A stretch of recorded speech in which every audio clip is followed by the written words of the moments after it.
Je crois que vous avez l'avion dans le visuel, l'avion d'Olivier Legrand qui vient donc, ça y est, d'atterrir, de se poser il y a quelques instants. Oui, tout à fait. Nous avons vu l'avion transportant Olivier Dubois se poser sur le tarmac de la base aérienne de Villacoublay.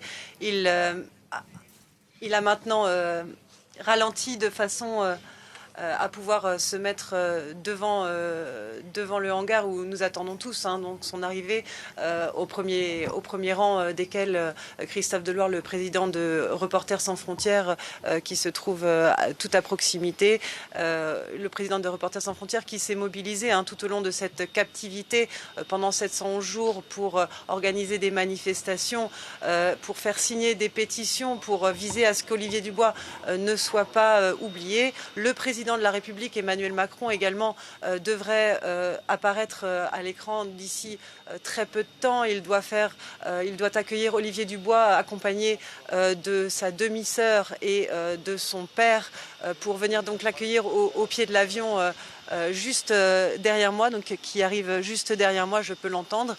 Et puis Olivier Dubois qui devrait retrouver, comme je vous le disais, sa femme et ses 2 enfants à l'écart des caméras, dans l'intimité, de manière à ce que les retrouvailles se fassent dans l'intimité, loin du regard des caméras.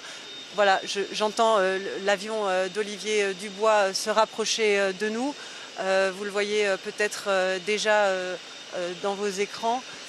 Olivier Dubois qui a passé, je vous le rappelle, 711 jours en captivité au Mali, près de 2 ans. Il avait été enlevé le 2 avril 2020. 711 jours, c'est un temps évidemment très long. À l'annonce de sa libération, le président de la République et puis ses proches, sa famille, ses confrères ont exprimé un immense soulagement et des retrouvailles qui devraient avoir lieu donc avec ses proches d'ici quelques minutes maintenant. Voilà l'avion d'Olivier Dubois qui s'arrête juste derrière moi. Le président de la République, la demi-sœur d'Olivier Dubois, son papa, devrait venir l'accueillir à la descente de l'avion. Olivier Dubois qui, dès hier après-midi, s'était dit presque choqué, avait presque peine à réaliser en fait ce qui se passait. On le sentait très ému. Voilà, je vous laisse regarder donc, cet escalier qui se déplie avec peut-être donc dans quelques instants l'image que tout le monde ici attend. Et c'est lui, Olivier Dubois, donc de retour sur le sol français. On n'aura pas attendu bien longtemps pour l'apercevoir. Il s'avance d'un pas franc et ses applaudissements, sûrement on l'imagine, en direction de ses proches. Voilà, ce moment évidemment empreint d'émotion. La demi-sœur d'Olivier Dubois. Ça vous parle, j'imagine, Pierre Legrand, vous qui étiez attendu par votre frère au pied de l'avion. Oui, ça me ravive quelques souvenirs et je suis un peu ému. Ça me rappelle vraiment les retrouvailles avec ma famille et je suis un peu ému. C'est un moment assez fort. Y compris le chef de l'État qui étreinte Olivier Dubois.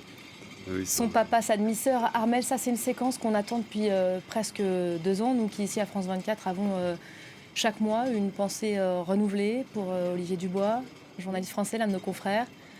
Pour ses proches. La séquence la plus positive qui soit, parce que la libération d'un otage, c'est une chose qui est absolument capitale pour un État. Et je crois que c'est ça qu'il faut rappeler, c'est pourquoi en fait finalement le chef de l'État est présent, pourquoi est-ce qu'il y a de la presse et pourquoi est-ce qu'on est sur un avion de la République française. C'est parce que c'est juste l'étape où c'est d'abord le citoyen qui rentre, c'est le Français, c'est l'État français qui a négocié pour que la personne revienne. Et la famille derrière qui l'étreint. Et puis ensuite, vous faites bien de le rappeler, ce moment ensuite qui est confidentiel, qui est pudique, qui relève effectivement que de la famille.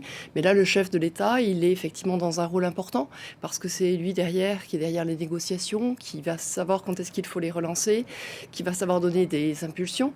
Il faut se rappeler que derrière une prise d'otage, vous avez aussi toute une organisation de personnes qui a derrière et que sur des prises d'otages où on a ici essayé de délivrer et qui ont raté.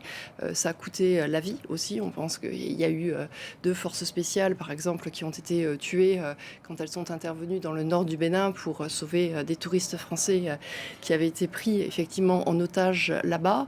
Donc il y a en fait toute cette chaîne d'organisation qui se met en place. Et derrière, c'est aussi l'image de la France, quelque part. C'est, je pense, le grand soulagement quand on est français, c'est de savoir qu'on est dans un pays qui va négocier jusqu'au bout. Vous avez des pays où ces images de joie, vous ne les avez pas. Ça s'appelle les États-Unis ou le Royaume-Uni, où les otages sont laissés pour compte, en fait. Pas de prise de parole.